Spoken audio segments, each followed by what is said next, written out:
Hey everyone, welcome to the Checkered Chat. I'm Justin. I'm Blake. And I am back from a much needed week of vacation down in Panama City Beach. I was at the wrong beach, apparently. But yeah, thank you to Daniel from Zip It Up who filled in for me last week. Great episode. Y'all killed it. I picked the absolute worst week to go out of town because everything happened. I mean, literally everything is what it felt like. Yeah. Yeah, I remember sitting there watching Richmond in Florida, and I was like, I really wish I was going to be on the episode this week. Yeah. But, you know, it was a good weekend, or good weekend this past weekend. Yeah. I feel like we actually saw racing at Daytona. Yeah. The last, from the point of Logano spinning out from the lead. Yeah. It was just, like, you didn't know what was going to happen. Right. It was just insane. I mean... Which a lot of people are saying that the reason that Atlanta and Daytona this year were good is because the big one took so many people out, which I think plays a factor into it, but I don't think is the only reason. The cars were on edge at Daytona, and everybody talked about how handling mattered. Yeah. And at Atlanta, handling mattered a bunch, and they couldn't run wide open anymore. Yeah. And you look back to, the quote-unquote good old days of super speedway racing, handling mattered. I think also them shortening the stages, the first stage at least. Was the second stage shortened too? Oh. They both were 50. I know that. I can't remember what it was before. Yeah. They might have been right. They were at least right around the same. Yeah. I feel like that played a little bit into it because it didn't end up being super fuel saving. Yeah, I mean, there still was. There was, but it wasn't like everybody, riding around single file doing parade laps. And I think TV did a better job, too, of not like, oh my God, they're fuel saving. Like, if they don't tell you that every 5 seconds, like, it helps. Yeah, no, But, I mean, you could definitely tell there was fuel saving going on at times when somebody would make a 3-wide line and just push to the front. Yeah. But even without that, I felt like, we'll get more into it as we go down through it, but I felt like there was a lot more racing. Yes. Like, you could 100%. you could come from deeper in the field, obviously. You could come from 13th and win the race, apparently. Anyways, so we'll save all that for when we actually get into the Daytona race. So, news this week. Blake, what we got? So, the biggest, shocking, most groundbreaking news to happen the whole year. Really? Yeah. What is it? Oh my God, what did he do? Did he break his leg again? Close. No. Okay. No. He is going to be a Cup Series driver next year. Yeah, nobody saw that coming. No one. Daniel Suarez. Nobody at all. We weren't all saying that all year long. Yep. So, the best kept secret in the garage, better than when Bell told everyone that Chase was coming to drive for JGR last year, has now been revealed. Congrats, Chase Elliott. Yeah. So, I think overall, we've talked about it. I think that's a good move. I think he will be kind of on the same page, but maybe a little bit behind SVG when it comes to road courses, but I think he will be better on ovals. Yeah, I agree. And honestly, I like Suarez, but you're not dropping anything off, I don't feel like, by going to a rookie, because what did Suarez really do this year other than almost win Daytona? He had showed glimpses. He had a few P2s. I want to say it was Atlanta. He was P2 first Atlanta. Was he? I think so. I'm not 100% on that. Because I remember Bell and Hocevar being in the mix, but I don't remember. I think I want to say he did. He finished P2. He was because they made a big deal about it because he won last year. But yeah, no. I mean, I think we all saw this coming. So yeah, no. It's like I've said. I mean, if you've listened to any episodes, I'm really excited to see Zilich in Cup. Yeah. He's just he's a good driver. He's a good personality, I think, too. Good Lord. Yeah, sorry. No, you're good. Messing with you. Try to contain the coughing. Yeah, the coffin. All right. Anyways, we got Colleague will be fielding 5 trucks next year. Yeah. For Ram. So this will be interesting because I think that they're like across Colleague. They said there's gonna be something like 12 cars. So they have, if they keep the same that they're doing now, there's 5 trucks. Then you've got, okay, 3 Xfinity and then 2 Cup. So it's 10. 10. Sorry. But there's like 9, but they posted something about like 18 or 19 triple header weekends where they're all going to be in the same place at the same time. That's going to be wild. Yeah. I do think that you could probably start drawing the conclusions that if an established Chevy team is jumping ship to go Ram year 1 of trucks, that Dodge is probably likely to become an OEM. Yeah. In Xfinity or O'Reilly's and truck. Because, we're going to talk, when we're talking in the future, we'll call it O'Reilly's. When we're talking now, we're going to call it Xfinity. Yeah. We'll try. Wait a second. Did you see, you talking about O'Reilly's reminded me of this. It was like a clip of Connor Zillage being interviewed. He's like, I'm healing up as fast as Xfinity Mobile, and I have hardware from O'Reilly's in my shoulder. Yeah. It's pretty funny. But, I think that they will make the jump to be a Dodge team if that does happen. Yeah, I could see that. I mean, because I mean, if you're committing now to run Ram, which is a Dodge company, I would think that you would have something in there that's like, okay, and then when Dodge comes to the Cup, we're gonna do that also. Yeah, no, I agree. I could see that for sure. It would not surprise me, and I mean, also, Colleague is not at the top of Chevy's list at all. And then the other thing too, they didn't say how many are going to be full-time and how many are going to be part-time. That's true also. If I had to guess, at least some of the rumors and stuff I heard is it's probably going to be like Tricon where they're going to have 4 full-time and they're going to have one that is almost every weekend, and then they bring Cup guys or different talents, whatever the case may be. They'll bring Ty Dillon back down. I feel like they'll bring Allmendinger for road courses. Yeah, well, they're doing 2 street courses next year, so. True. That's crazy. Which the other thing too is the first street course would depend on if that's the same weekend as Cup doing something, if he'd have to fly back and forth, because we know that's probably not going to happen after the Larson double stuff. Yeah. No, I could see that for sure. And then we also got announced at Daytona the cover of NASCAR 25, which will feature 3 different drivers, one from each manufacturer, arguably the head guy of each manufacturer. I say arguably because, like, Bell, you could make an argument that it should be and then Byron, you could make an argument that it should be Larson. Yeah. I mean, Byron had to be on the cover, in my opinion, with iRacing doing it and his ties to iRacing. Mm-hmm. Blaney makes the most sense for the Ford camp. Yeah. And then Bell, honestly, at this point, probably is the best Toyota driver. Yeah. So that makes sense. I agree. It's all if you think about it, it's all the Netflix people, like, who get the big screen time in Netflix. So that makes sense too. Yeah, no, that is true. Feels like those are the 3 that we're trying to market. Mm-hmm. Yeah, I think, I don't know, it's going to be a yearly game now. Yeah, so which I'm happy about. I am too. I mean, thank God. I've been playing NASCAR Heat 5, whatever it is, too much. I'm like, I need a new game, please. But yeah, this is going to be really cool. And I mean, the way they announced it was cool too. I mean, you kind of knew that Byron was going to be on the cover because he was the one who was going to be there. Yeah. But I think doing the 3 from 3 different manufacturers was a cool move. Yeah.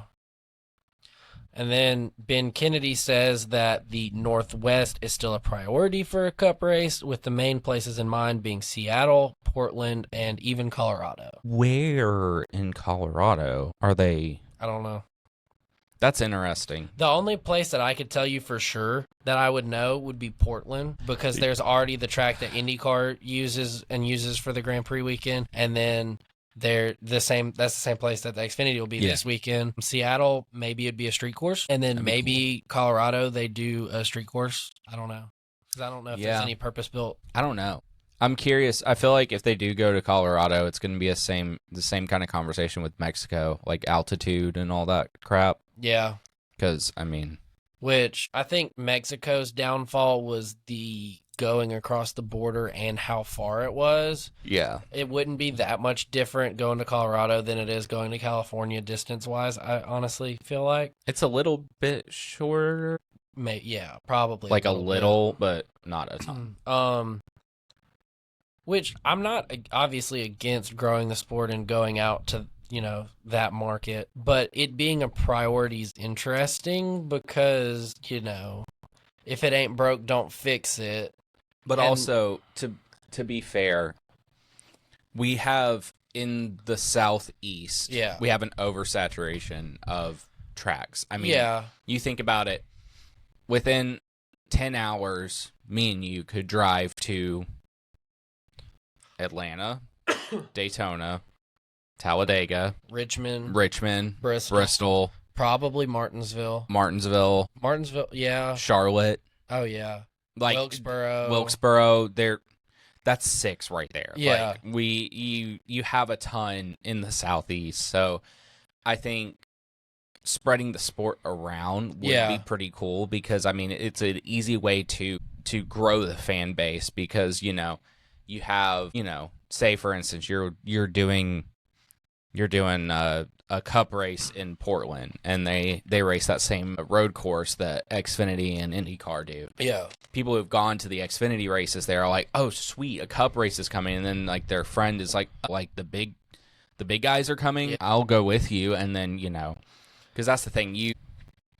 Being someone who has watched races on TV before I became going to a race is really what the kicker is. Yeah. Like, that's I get it now. Like, So I think that's going to be, especially for that area, that's going to be the easiest way to grow. Yeah. And I think the main reason I find it interesting is because, like, you look at some of the projects that NASCAR's done and, tried different markets out. You went to Road America for a couple years, killed that off.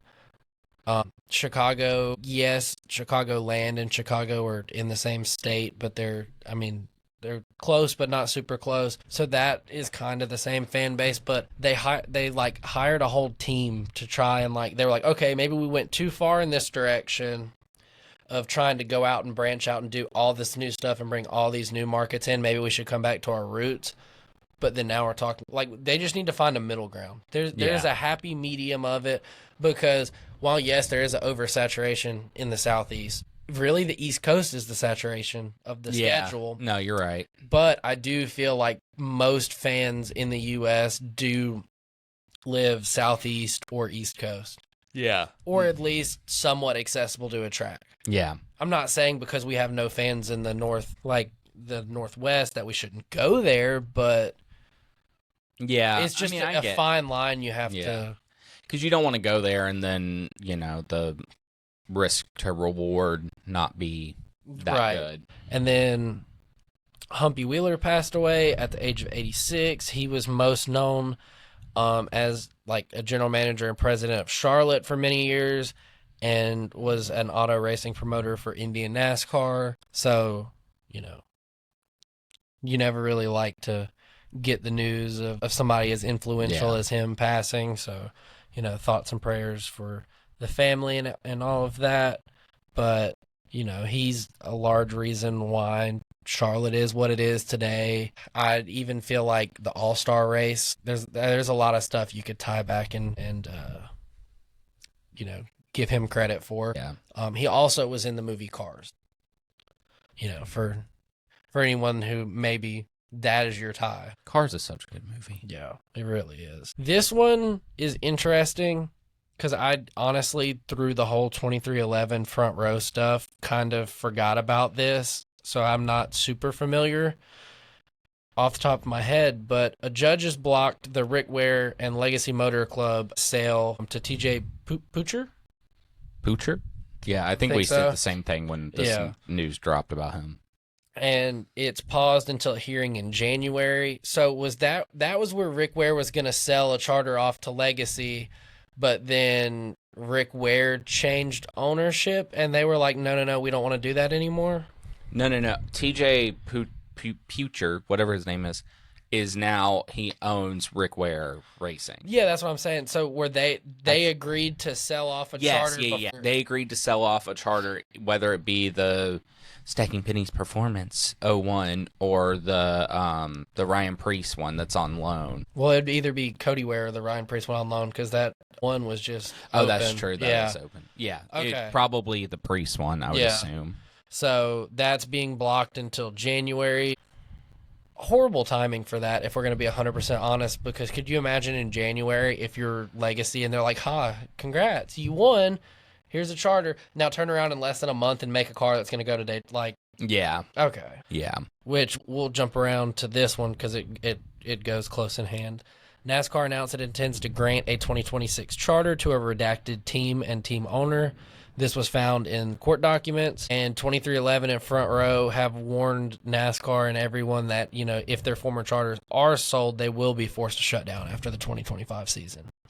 Yeah, I mean, it's not financially possible really to go and run every single week as an open car. I mean, no, and I mean, when I say this next part, I would like to preface to everyone, I'm not siding with NASCAR. But if you're 2311 in Front Row, you had to know that this was a horrible idea to have two teams stick it to the man. Not going to work, never going to happen. And also NASCAR, changed the open rules. So then they're like, well, look, guys, even if they don't have a charter next year, if they start the first race and they run every race based on owners' points, they'll never miss a race because they're going to run the whole schedule rather than most open cars just come and go as they please at tracks they want. Yeah. But I think something lost in that is if you have a charter, you get more money. Yeah. You have a higher payout. Yeah. Which apparently NASCAR said that and released that they pay NASCAR chartered teams more than F1 pays F1 teams. Really? Yeah, which is interesting. Yeah. I don't know if that's 100% true. I saw that multiple places. I found that interesting. But hopefully this mess all goes away in the off season. I mean, it is going to go away, but in some way. Yeah. Hopefully we come to an agreement where it's a positive output for both parties. It's also going to be wildly confusing because both teams picked up a charter from Stuart Haas, and that charter signed the charter agreement. So what happens to those? Yeah. Okay. I don't feel like you can take those. I don't know though, because yes, they signed the charter agreement Stuart Haas signed it. Yes. So, but then the charter was sold to someone who didn't sign it. Yeah, so that's just going to be a weird legal battle on its own. Good Lord. I mean, we'll find out in the off season. That honestly, that might just carry the whole podcast in the off season. Is we might just become on this week's episode. Here's what happened in the court. NASCAR. Yeah, we'll just give you weekly recaps based off the events that have happened in NASCAR.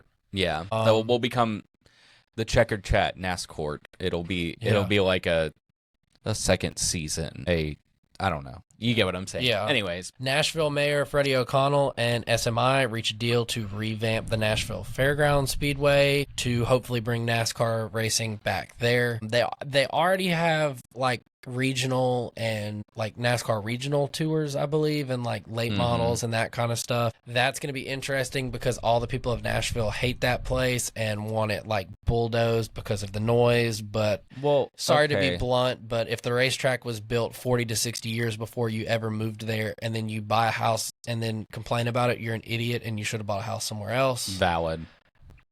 So now here's my question with this. Part of it, I just want to throw this in before I forget. Part of the deal is that it sounds like NASCAR has to be able to provide some sort of noise reduction, whether that be they put mufflers on the car like they tested for the Coliseum and stuff, or maybe they have to put stuff around the track to help deaden the sound before it makes it into the residential areas.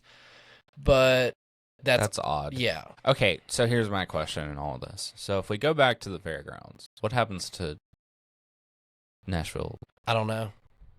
That's That's my only question is, like, are we gonna have 2 Nashville races? I think yes, and I think that Nashville Super Speedway, which I'll never understand why it's called Super Speedway and it's not a Super Speedway, but I digress on that. I think that'll be the points paying race, and then I think because Bowman Gray is probably not the home of the Clash, I could see them bouncing around for like multi-year deals to go to this short track and this short track and that short track. Yeah, run I see there, what you're saying. and then you also benefit that track by going because you as NASCAR dump money into it to make it nicer, the facilities better, and whatnot. So then it's a win-win because NASCAR gets to come highlight this great local track that you may live an hour or two from that you didn't even know about.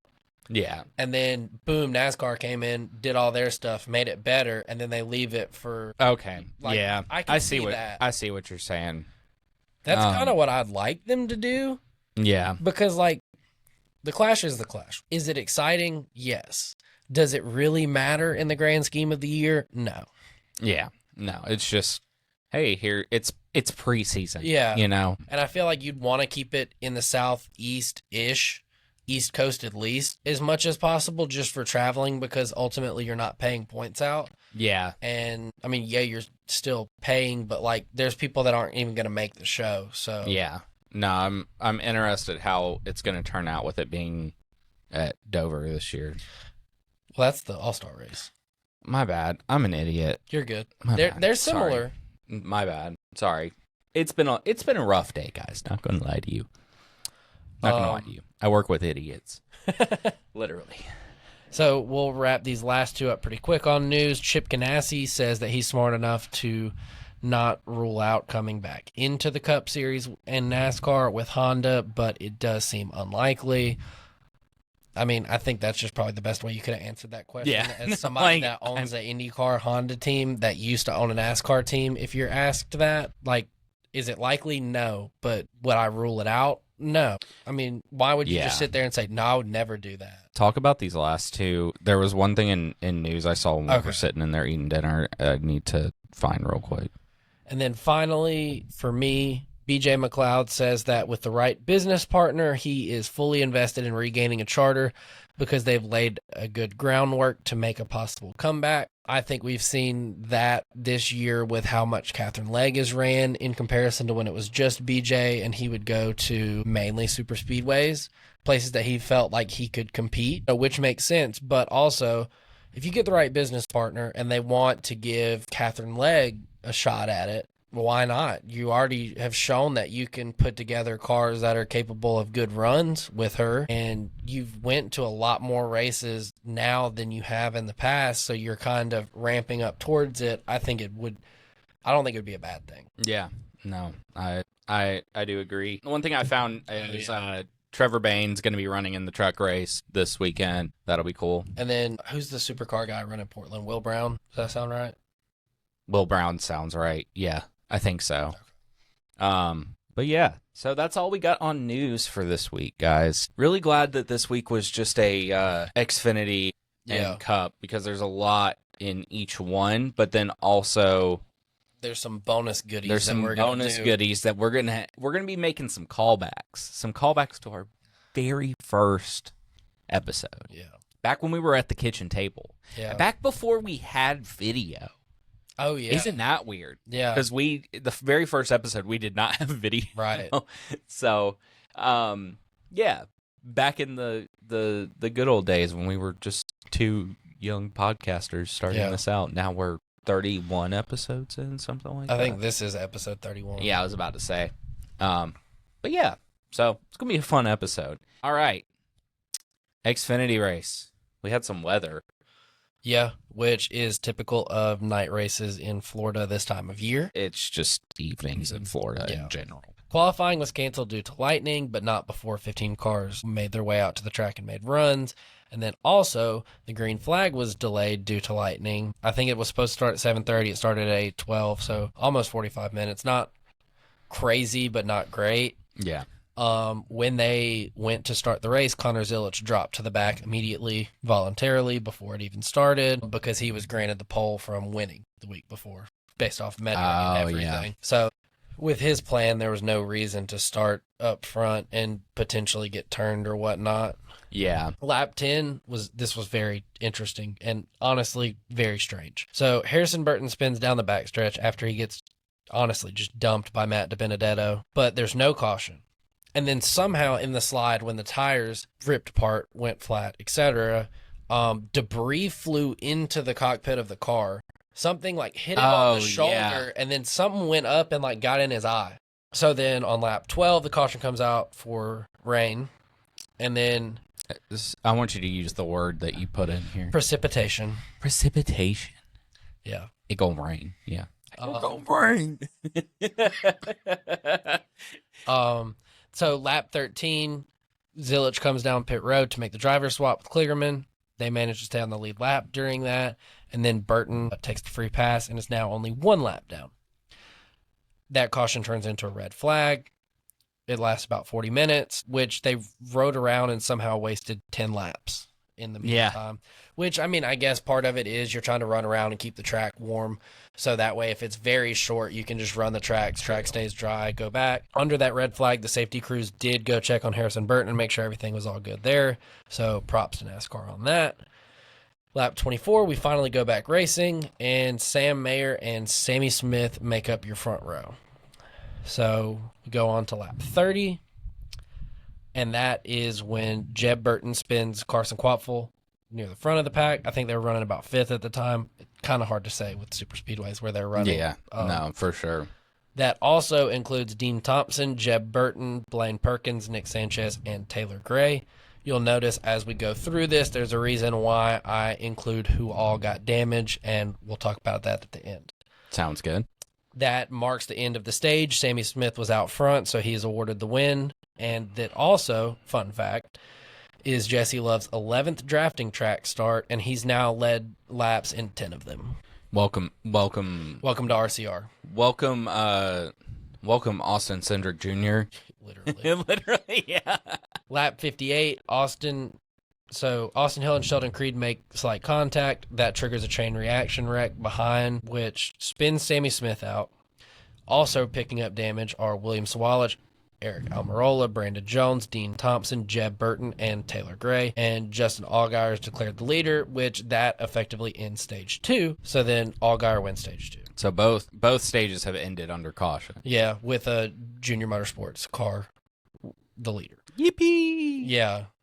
That's an actual yippee. That's like legit, not sarcastic. I love Junior Motorsports. Okay. Dale Jr., hire us, please. Literally. Lap 68, Anthony Alfredo stalls, kind of right past pit exit, like off the track, just out of the way. After losing power, it looked and sounded like coming to the green. And Sammy Smith's able to get on pit road, luckily, with his flat tire before the caution wave, so no penalty there. Got to make basically get a free pit stop for that. Yeah. Kind of bailed him out a little bit. We move on, lap 72. Matt DiBenedetto again spins somebody on the backstretch. This time it was Rajah Caruth, and then it was very, very similar incident with Harrison Burton, other than his car didn't fall apart and throw shrapnel on the inside. But I want to say that I heard that he had debris like stuck in his neck. Yeah, I want to say I can't remember what. I think it may have been on door bumper. So I mean, okay, take it. I'm not saying that door bumper is not reliable. Not reliable, but I do think sometimes they will kind of blow things a little out of proportion. Yeah, just a little bit sometimes when it comes to stuff like that. But I love them. They're great. I love that podcast. I listen to it every week. And then lap 75, your top two battling for the lead are Sheldon Creed and Ryan Sieg, which, funny enough, are the two people in the Xfinity Series history with the most second-place finishes without a win. Sheldon Creed has 14 second-place finishes without a win, and Ryan Sieg has 5. At this point with Sheldon Creed, you can't help but feel bad for the guy. Yeah. Like, he is the most...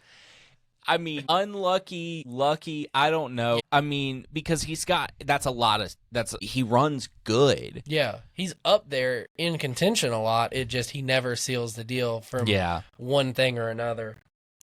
Anyways. So then lap 89, Taylor Gray slows, which it looked like his tire went flat due to, all the damage he's had from the 2 wrecks already he's been in. Gets a flat tire, spins down the track, gets hit by Jeremy Clements, and then Cesar Beccarella, just arc a brake not even arc a brake. He was just flying around the turn like he was just going to weave right through the wreck and catch back up. He spins. Josh Bilicki also gets involved and collects Dean Thompson in that. Lap 97, exiting the tri-oval, Ryan Sieg. He gets spun by Leland Honeyman. There's no better way to say it, but I do feel like it was just a racing deal. Yeah. Because that's 3 to go in scheduled time, because, spoiler alert, we got overtime. Everybody's going for a win, them two especially. Well, and Sheldon Creed up there. There's 3 people up there going for their first win.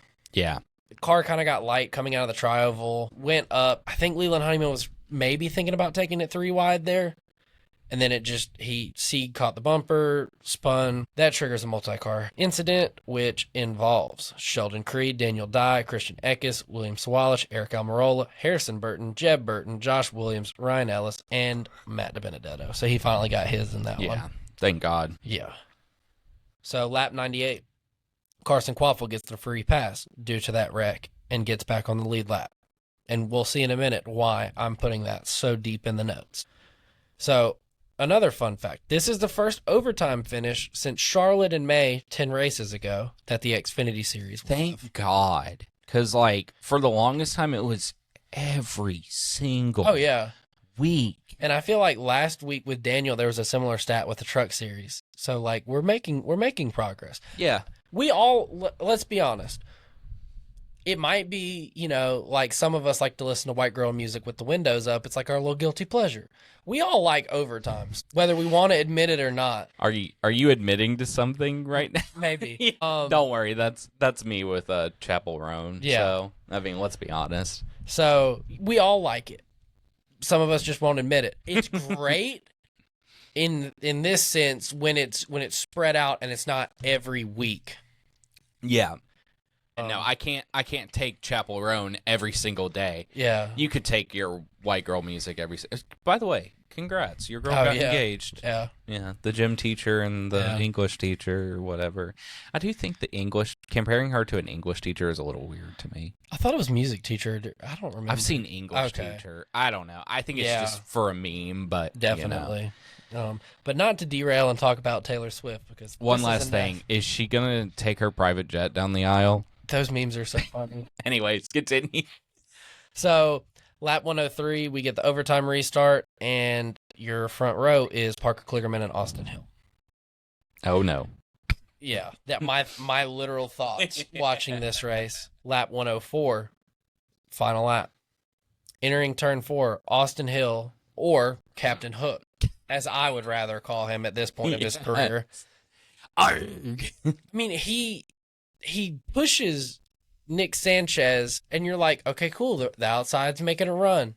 They're already 3 wide at this point. He just pushes him into the wall. Yeah. And shoots it 4 wide, and then while he's 4 wide, gets loose and kills the entire field. Yeah. So, props to Austin Hill, the greatest super speedway racer in the Xfinity Series ever to exist. He just needs to get a grip, because he is not a bad race car driver. He's not.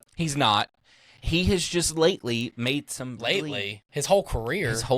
Sorry. My bad. Only been a fan for 2 years now. I know. He's been making some dumb decisions on the track. It's not looking good for him, unfortunately. People wonder why he will be an Xfinity lifer. That is a lot of the reason. Yeah. So, like I said, takes out majority of the field. So, Sheldon Creed, Patrick Emmerling, Carson Quaffle, Justin Haley, Garrett Smithley, Eric Almirola, Kyle Sieg, Mason Maggio, Brennan Poole, Joey Gase, Leland Honeyman, and Josh Bilicki. I forgot that Haley was running this race. Yeah, he was up front for a while. Yeah. Your winner is Parker Kligerman, but, for NASCAR rules since Zillage started, that Zillage won the race. And yeah, it was something like... It was the first time since 7 when Denny did that with Almirola. Yeah. That was a cool stat. And, I feel like all of the NASCAR fan base loves Kligerman. There is no reason not to like that guy, and if you don't like him, I don't get it. I don't understand why. So seeing him win, especially after getting that DQ in Tech, in the truck race in Daytona this year. It definitely felt like redemption for him. I mean, granted, I know the win is in the books is going to go to Zillage. Yeah, but I mean, he drove the car. He's the reason that Zillage got the win. I mean, it's crazy to me because relief drivers used to be such a actual thing. Yeah. Like back in, if you've listened to the Becoming Earnhardt series, they talk about it all the time in that because like someone's car would get wrecked out and they would just walk up and down pit road and be like, hey, do you guys need a relief driver? Yeah. And then so-and-so would come and drive. I mean, there's like one race that, I can't remember what race it was. I think it was, I can't remember. It was in the 79 season, but Dale got out of the car, someone else hopped in, and then he hopped in and finished the last like 4 or 5 laps and finished like top 10. Yeah, like that stuff used to be like a completely normal thing, and now it's like which also the reason why is because drivers would be getting carbon monoxide poisoning in the cars, and so they'd get hurt more back then, and there so wasn't on and so forth. safety measures. But yeah, anyways, hit us with that top 10. So remember how I said Carson Quapfel got the free pass on lap 98? Mm-hmm. He finished 10th. Yeah, that's crazy. Brennan Poole finished 9th. I'm doing it backwards. Garrett Smithley finished 8th. Dean Thompson finished 7th. Brandon Jones, Daniel's pick, finished 6th. So he was in the ballpark. Yeah, I can't remember who I picked for Xfinity last week. Jesse Love. Yeah, you're right. Sam Mayer finished 5th. Jesse Love finished 4th. I was almost there. Junior Motorsports was 1, 2, 3. Allgaier 3rd. Sammy Smith 2nd. Zillage 1st. So, I mean, you look at the top 10. Dean Thompson's name was in a wreck. Smithley, Poole, and Quapfel were all in that last wreck. And I think Dean Thompson was too. That was just kind of how scoring panned out in the wreck. But, I mean, Sammy Smith spun, got damaged, flat tire, etc. early on. Comes back to get 2nd. There were a lot of comers and goers, and there was so much mayhem that, like, you could get wrecked or be involved in a wreck, make repairs, even if it's a beat-up race car, and come back up and have a good day. All right. So, on to the Cup race. This was, I mean, we said it already, but this was a banger. Like, it was a good race. This was the best next-gen Daytona race. Yeah, I feel like a lot of people are trying to say, oh, it's the best next-gen super speedway, and it's like... The best true super speedway next-gen race. Fair. Yes. But best drafting track race of the next-gen? No. 1 and 2 go to Atlanta in that. Yeah. No, I would say I would put every Atlanta race that I have been to above that race. Okay. I would put 3 wide finish, Suarez winning, number 1, in my opinion. Then I would go 2, probably Chase Elliott winning. Yeah. 3, I would put probably this one, I think. Yeah. And then probably Bell winning and then Logano. I think my 1 through 3 would be Chase, 3 wide, this Daytona. Because I feel like the race itself was better for Chase winning, and the finish was a whole lot better for the broad stroke NASCAR fan with the 3 wide. Yeah. You could argue that, I feel like. Yeah. I mean, that race was such a, like, yeah, no, I'm in. Like, that was my first race I ever went to. Yeah. I mean, I just got the 1-64 of Suarez's race win a while back. But yeah, no, this race was a good race. So Ryan Blaney gets the pole because qualifying got rained out. Okay. This was something I didn't understand because he didn't win. No. But based off of points and the last finish through like a math formula. Okay, gotcha. Get it. So because I didn't quite understand third, this. But he was high in points. He's higher than that makes sense. Okay. Bowman finished 2nd, but was lower in points. So he got second. Yeah, okay. I guarantee you could probably even ask like some NASCAR, insiders and people, please explain to me how this works, and they'd be like, yeah, it's a math equation. Yeah, something. They're like, go ask an engineer. Yeah, go ask NASCAR. Yeah. But yeah, so Ryan Blaney gets the pole. First thing that really happens is on lap 12, Casey Mears spins off of turn 4 and bumps the wall and brings out the caution. They were kind of slow to bring out cautions, I feel like, which was good. Yeah, that's I was about to say. Now, I don't want people to get hurt. Yes. But if you watch we the always stuff gotta that they were preface. slow to throw cautions on the whole weekend, it was stuff that you should be slow to throw cautions on. No, I agree. I mean, for instance, one thing that we'll bring up later is Hocevar's engine blows up, but he gets down on the apron and makes it around. And they never threw the caution for that. They had to throw the caution because... Or they did, because he died, like the car died on pit road. Yeah. He didn't die, the car died. Car died. You know what I mean? We're aware. But yeah, so Casey Mears brings out the first caution. This was so crazy to me because not only did you have this insane, awesome race, like, I mean, that last stage was nuts. But you had the bubble battle going on. So lap 19, Tyler Reddick and Todd Gilliland. Sorry, Todd Gilligan's Island. We're back with the messed up words. Thanks, Daniel. Anyways, he kept your seat warm. Yeah, no, I know. I appreciate it. But yeah, so they make contact off turn 4, and it sends Reddick into the inside wall. So when this happens, I'm doing cartwheels, backflip. I am like, my God, Reddick's going to go from making the Final Four to not making the playoffs. Yeah. Was kind of what I was thinking, because everybody is thinking with Daytona, it's going to be a first-time winner. Yeah. Everybody thought that. I mean, that's how you have to approach it. Yeah, if you're in the bubble battle, 100%. And you think you're like, okay, that's sweet. Bowman's basically a lock. You know, there's no way Reddick's can be in contention for anything. But I think it was on Denny's podcast. He talked about they were talking about, or I can't remember his little co-host name. What's his name? Jared. Yeah. Mm-hmm. He asked him, he's like, okay, so how was Reddick able to actually go back out and still be kind of in contention and be competitive? And he talked about, he's like, okay, so in this car, you don't want to hit a wheel or the corner of the car. Like here, for instance, that's an Xfinity car. That's not going to make sense. You don't want to hit... the corners. Yes. Like... He hit, and I watched... Dead on the nose. Yes, I watched this today, right before we recorded. He hit square to the wall, and they went down pit road, made some repairs. I want to say they repaired the splitter. There was a few other things they did. Basically, you know, it turns out later on, the bubble battle intensifies. But yeah, so on lap 27, Bubba Wallace throws a really not smart block. It wasn't even a block. It was like he clipped. Was it Joey that he clipped? Joey was pushing him? No, so Larson was pushing him, and then he just squeezed down into Joey, who they were 3 wide. Yes. And then it just kissed the 8.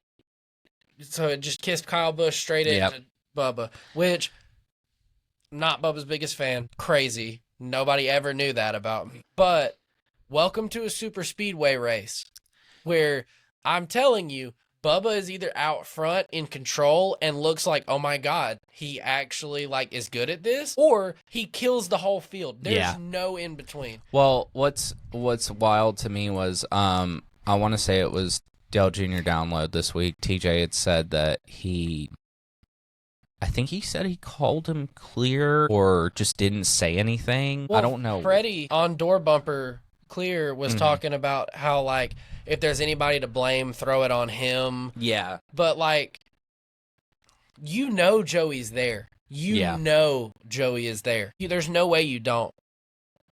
Or Kyle. Well, Joey was right next to him. Oh, yeah, maybe you're right, you don't know right. Kyle's down there. Yeah. But either way, why are you doing that? Yeah. It's lap 27. Yeah. And then the other thing, too, is it just didn't make any sense.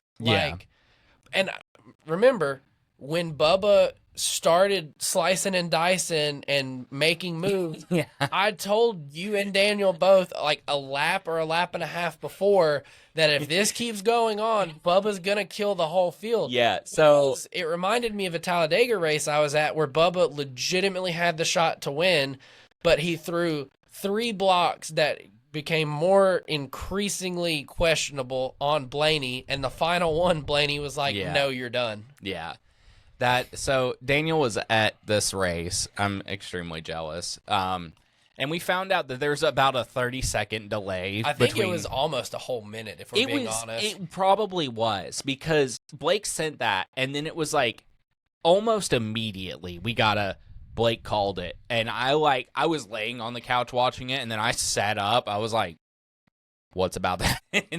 And then, this wreck collects so many people. I mean, it collects just complete wrong place, wrong time for Cindric. I mean, you almost have it cleared, and then here's the nose of Bubba Wallace. Yeah, just straight, just through two cars, just boop, and just, ruins his day. So this brings out a red flag to clean up debris from this. And basically the rest of stage one, Larson ends up winning stage one. Yeah.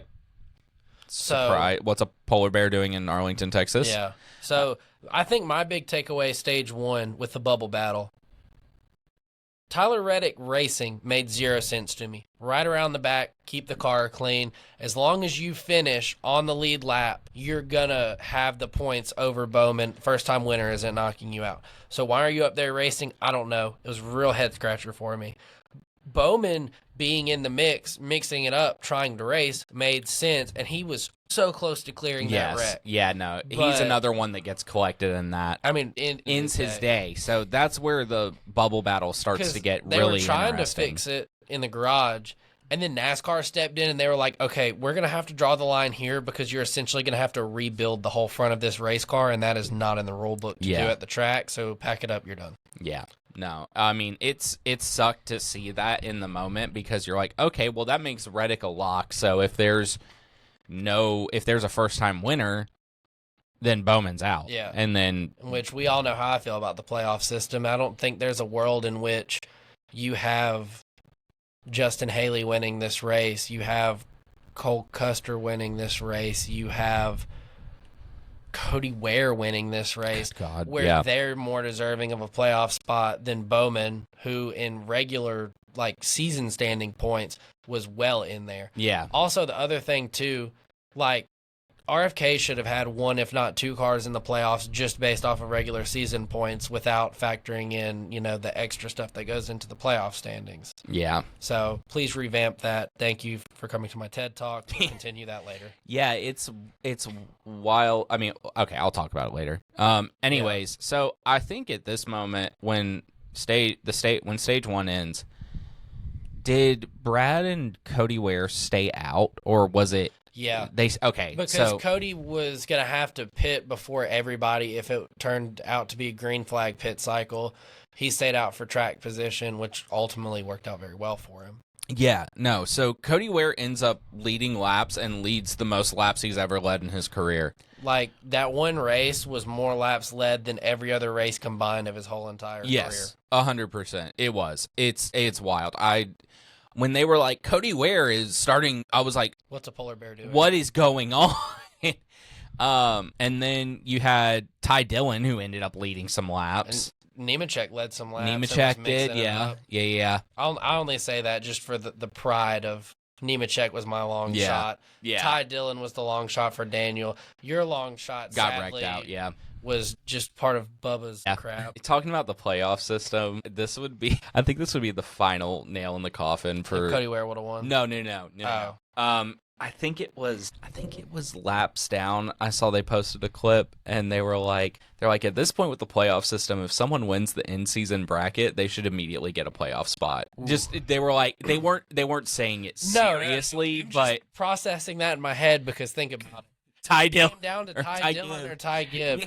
Who neither one of them had a snowball's chance in hell of belonging in the playoffs. 100%. I'm like, that would make the playoffs even more interesting. They'd make it more Mickey Mouse. Well, yes, no, for sure. But like, no, I know exactly what you mean. Yeah. But anyways, so like we said earlier, Hosfar's engine blows, brings out a caution. Stage 2 went to Ross Chastain. Let's go, Melon Man. That's my mom's favorite driver. Nice. Yeah, she loves the Melon Man. But yeah, so, stage 2 really super yeah, eventful. you had some crazy P1s going on. Yeah. But had a lot of what's a polar bear doing. yeah, no, this race all over there was a lot of polar bears in Arlington, Texas. There were a lot of polar bears in Daytona, Florida. Yeah. Oh my gosh. T-shirt idea. What's a polar bear doing in Daytona? Insert your home track, your favorite track. Yeah. Yeah, your favorite underdog, Ty Dillon, Ty Gibbs. Crudely photoshopped onto a polar bear's body. Yeah. Their face it's like the TikTok I made of Josh Berry where he's on the astronaut. Yeah. It's very bad. It's like on that. Yeah, anyways. Sorry. Back to the race. So lap 108, Denny Hamlin has a flat and brings out a caution. Yes, yippee. This was actually like back-to-back yippee cautions. Well, the second one just pissed me off. Wait. Did I miss one? No. It's the right thing. You explain it, and then I'll tell you why it so made me mad. I think I know why now that you say that. So yeah, and he has like significant damage, and then cue Denny Hamlin on the radio crashing out, going, "I can't turn the car." Yeah. Yeah, that was peak. That was great. So lap 149, granted, we are in the final stretch. We are within 15 to go here. Yeah. Joe Logano just doesn't know how to control his car, apparently, because he didn't get bumped. No. There was no contact. He just spins out. That's why that's why this race was so good. Handling. Because we know Penske cars just trim the absolute crap out of their car for pure speed, no handling, and it bit Joey. Yeah. Thank you. Well, thankfully. It's funny as I see him spin. Me and Mal are watching it, and I'm going. I stood up. I'm going the whole time he's heading right into. Yeah. I was into the infield. You know what I mean? Yeah. I was so happy, and apparently it had a similar reaction to him crab walking to pit road in Atlanta there because everybody was cheering. So is it the fact that he got stuck in the grass that's what pissed you off, or it's the fact that like he kind of like was getting it like corralled back up, like ready to go, and he could have just went down pit road. He then beelines back out and just gets stuck and starts spinning in the grass for a caution to come out. Yeah. Is that a conspiracy theory? Yes. Is the only person that really knows if that's what happened Joey? Yes. Do I 110% believe that was Joey just getting a caution? Absolutely. Interesting. Because it keeps him on the lead lap. True. And with how we all know, if you get a caution that close to the end, what's going to potentially end up happening? Another caution. Yeah. When, in all seriousness, at that point, you've slid, go down pit road and get tires or just come back out. But like the grass, it's rained all weekend. You're going to get stuck. Yeah, 100%. But so lap 153 on the restart, Eric Jones leads this race. And he had some beef with Kyle Larson afterwards. Oh, I did not see that. Yeah. Not like just what he had to say about in the media. Not okay. like not those are two drivers that aren't going to go get into any sort of confrontation. So he takes the lead, but is eventually just shoved out of line by Larson. Yeah, which he then says like after the race. I screenshotted so I would know exactly. He said, "I think Kyle knows how to push, and that seemed a bit aggressive." Yeah. Basically kind of implying like, hey, I'm not driving a Chevy, so I got yeeted out of the way. Yeah, which basically. is 100% what happened. Yeah, no, 100%. Also, who's Larson's teammate? Bowman. Yeah. Who would greatly just suffer if Eric Jones won. So at that point, Larson's one job is either push the 43 clear and then lead your line, or push the 43 out of the way. Yeah. So then Justin Haley takes the lead very briefly And then at Ryan this point. Preece takes the Ryan lead. Preece takes the lead. Then he gets split and just sent back to North Carolina, Yeah. basically. Then Blaney and Cole Custer get a third lane going, and then Coming to the white flag. and just get like an absolute monster run.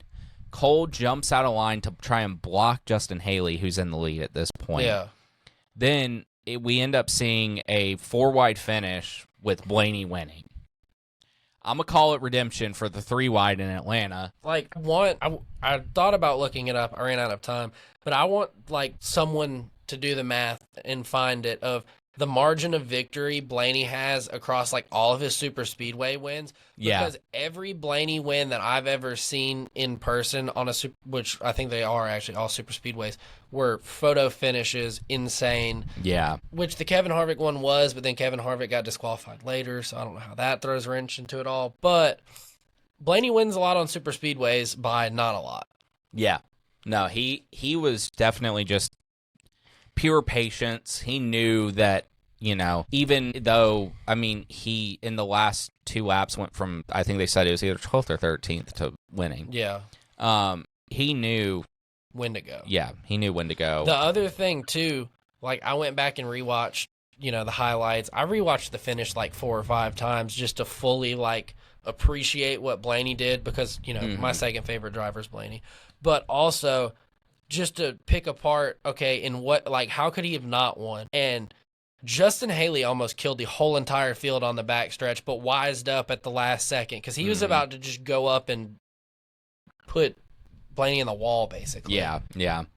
So your top 10 for this: Ryan Blaney won, Daniel Suarez in second. Would have been wild for him to get that last win. I mean, Harrison Burton 2 years in a row. Yeah, for sure. Justin Haley, another one that would have been wild. Cole Custer. Eric Jones, despite getting shoved out of line, still finishes 5th. Kyle Larson, what's a polar bear doing in Arlington, Texas on a super speedway? What's he doing finishing a race on a super speedway? Yeah. Chris Buescher, Ty Gibbs, Josh Berry, and then Chase Elliott. Who was like second to Larson on their line at one point. Yeah. And then there was a moment where it could have been Chase. I mean, honestly. Yeah. He just got, you know. Yeah. He didn't pick the right, whatever. Yeah. Ultimately, at that point in time, I was very torn because I'm like, please, for the love of, I was rooting for Larson. I just wanted somebody that had one to win again for Bowman's sake. But also, part of me was like, Suarez winning would be awesome. Eric Jones. Literally, dude, you could have went through any of those people that led laps there at the end. I'm going to be honest. The last thing I wanted to see was Justin Haley win because he's done after this year. Yeah, Like, I mean, true. True. Cole Custer, whatever, that would have been fine. But, like, really, like, Eric Jones, I would have loved to see. Busher. Yeah. Yeah. I mean, it was a good ending to that race. Yeah. But that is all we have on the Cup race for this week. Blake, I'm going to let you intro this next little bit. All right. And then, so for this next part, we're going to, like Justin said earlier, do a callback to our very, very first episode. You know, we're going to tell you how our playoff predictions turned out. So with that being said, would you like to lead us off, Justin? Sure. I originally said, I said, this is going to be no particular order by any means. Yeah, we did not go that try hard. Yeah, no. We just said what we think the 16 starting 16. So Blaney, Larson, Cindric, SVG. I'm just going to name off the ones I got right first. So Yeah. Blaney, Larson, Cindric, SVG, Bell, Byron, Bowman, Chastain, Briscoe, Elliott, Logano, Hamlin, and Reddick. Those are all the ones I got right. Yeah. And then I had in there that I got wrong, Kyle Busch, Noah Gragson, and Ty Gibbs. So Justin overall went 13 for 16. Let's go. My original 2 early predictions for the playoffs. I'll do mine the same way. So the ones I got right: Chase Elliott, Kyle Larson, Ryan Blaney, Tyler Reddick, Chase Briscoe, Ross Chastain, William Byron, Denny Hamlin, Alex Bowman, Christopher Bell, and SVG. The ones I got wrong: Chris Buescher, Daniel Suarez, Kyle Busch, Brad Keselowski, Noah Gragson. So I went 11 for 16, which means that Justin beat me. Yep, I sure did. But yeah, and then we, if you follow any kind of anything on the NASCAR app or anything, that the bracket for the playoffs came out. So we're also going to talk about that. I think we should just talk about the first round and just update as we go. That works. Yeah. So the 4 drivers I have going out from this round are Bubba Wallace, Josh Berry, Austin Dillon, and Joey Logano. I just think that I may be playing too much into the odd number year with Logano and thinking back to 23 when he was a first round exit, but I don't know. I mean, that's just my thought. I don't know. Yeah. It's a bracket. It's a guess, basically. Right. But what you got? So the 4 that I have exiting us in the first round: SVG, Bubba Wallace, Josh Berry, Austin Dillon. Reason being, yes, SVG does have a decent jump start on everybody else points-wise. But if he has one really bad race, that can really cut into it. And then let's be 100% honest with ourselves. He is improving. His best finishes, though, on ovals still this year are 15th or 16th. Yeah. And this is not necessarily an easy round of tracks. Yeah. For SVG. Yeah. No, I agree. I think, honestly, most people I've seen have at least 2 of the 3 that we had with Dillon, Berry, or Wallace. I just think it's very close around the cutoff line points-wise for who's in the 12 and who's the first 4 out. Yeah. So, I mean, it's just going to come down to, believe me, I wanted to say Joey wasn't going to make it, but it makes too much sense with the tracks we're going to that SVG leaves for round 1 and Logano stays in. Yeah. Now, you could have the argument this year that Logano, barely even deserved to be in the playoffs. True. Very true. But he's in. We know how Penske is. And honestly, do I see him outperforming Dillon, Berry, Wallace, and SVG? Yes. Yeah. True. That is a good point. But I do kind of honestly think the 3 biggest toss-ups for first-round exits, would be SVG, Chastain, and Logano would be the 3 that... Yeah. Maybe you throw Reddick in there too, but I kind of just feel like Reddick and Bowman, it got too much. The story was too much. They haven't won. They've had pretty good years. They've been consistent. They haven't won a race like everyone else did, but I think points-wise and how consistent they've been through the year, you can't really confidently say that either one of them are going out round 1. Yeah, no, I know what you mean. That checks for sure. And then I wanted to quickly touch on a couple hot takes that I had that involve with the playoffs to see, if I knew ball or not. One of them, SVG will win his way into the playoffs as a rookie. Yeah, he won 4 times. Insane. Mm-hmm. Logano will have a very similar year to last, but with less luck, he won't make the playoffs. He had an almost identical season so far. He did make the playoffs again, so I will put my foot in my mouth on that one.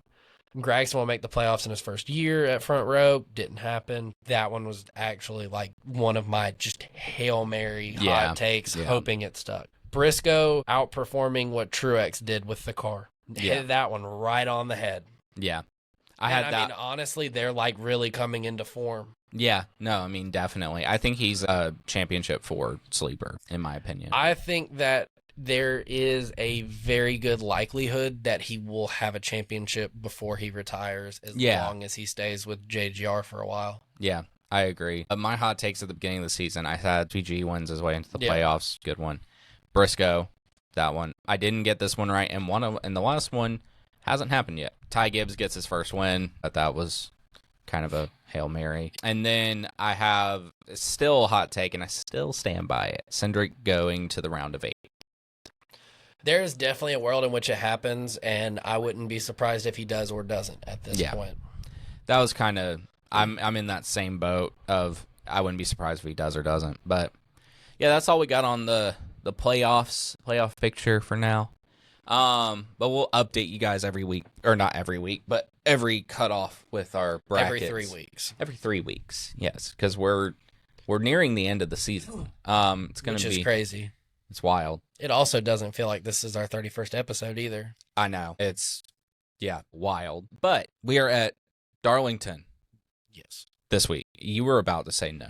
I was about to say 2 series are, 1 isn't. But because earlier today I made my picks and forgot that the Xfinity series was in Portland, so I had to swap who I picked winning. Because, let's be honest, Carson Quaffle is not winning at Portland. So we always, every single week, we talk about paint schemes, pick our favorite, and there was no shortage of heaters this week.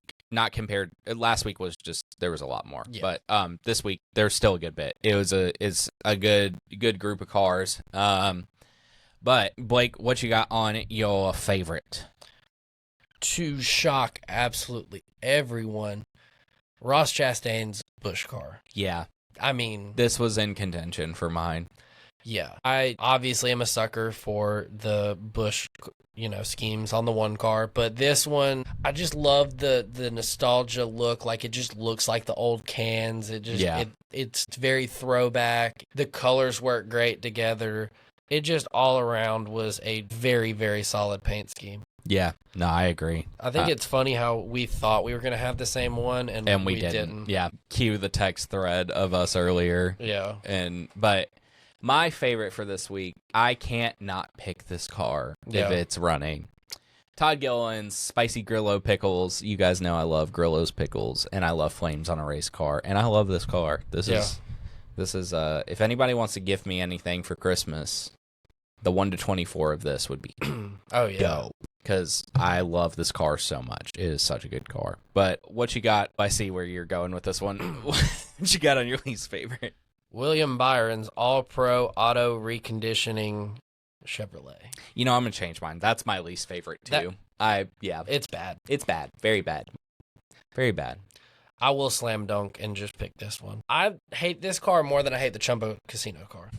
At least that one has, vibrant colors that are somewhat of a saving grace, I guess, even though that's also part of the reason why it's so bad. This one looks like a Five Finger Death Punch album cover. Honestly, it's so bad. But that's all we got on paint schemes for this week. That was a short one. Yeah. But I mean, at this point in the season, when you've ran so many paint schemes, and we can't we're not going to talk about primaries all that much, just with the way that we do it. Now, if we structured it more like Tyler Pennell, where you pick a top 3 every week or a top 4, whatever the case may be, we would probably talk more about primaries. But typically, if we get a one-off or a 4 or 5 race a year paint scheme that's really good, that's probably going to steal a spotlight. For sure. Also, shout out the Pudgy Penguins 47 for Hayek. That was a very good car. That one was in the running for me too. I liked that one. That one was cool looking. And I mean, it wasn't crazy. It wasn't super well designed. It was. I just love a memey car. I also really like that shade of blue. Yeah. It looks clean. And then it has a penguin on it. I mean, how can you love penguins are actually my favorite animal, if you didn't know that. Another fun fact. Yeah. But anyways, Darlington, our past next gen winners. Blake, what we got? So, we'll throw it all the way back starting in the spring of 2022 when Joey Logano ran over William Byron for the win. Yes, I'm still salty about that one a little bit. Fall, Eric Jones wins in 2022. Great. That was his second Southern 500 win. Very underrated guy when it comes to Darlington. Let's see. I think you have 2023 backwards. I might. Because I'm pretty sure the spring was Byron in the throwback car. And then the fall, yes. I do have it backwards. Because the fall was Larson, and me and Lily were there, and Lily was like, oh, yay, Larson won. My bad. I didn't mean to put him in there backwards. But yeah. 2024, Brad Keselowski wins. in that amazing Castrol throwback scheme. Mm-hmm. And then the fall, the last year's cutoff race, crazy that was last year's cutoff race. Briscoe wins it. And then spring of this year, Denny Hamlin. So really, no repeats. Yeah. Toyota only has one win because Briscoe won in a Ford and Eric Jones was still a Chevy at the time. Yeah. So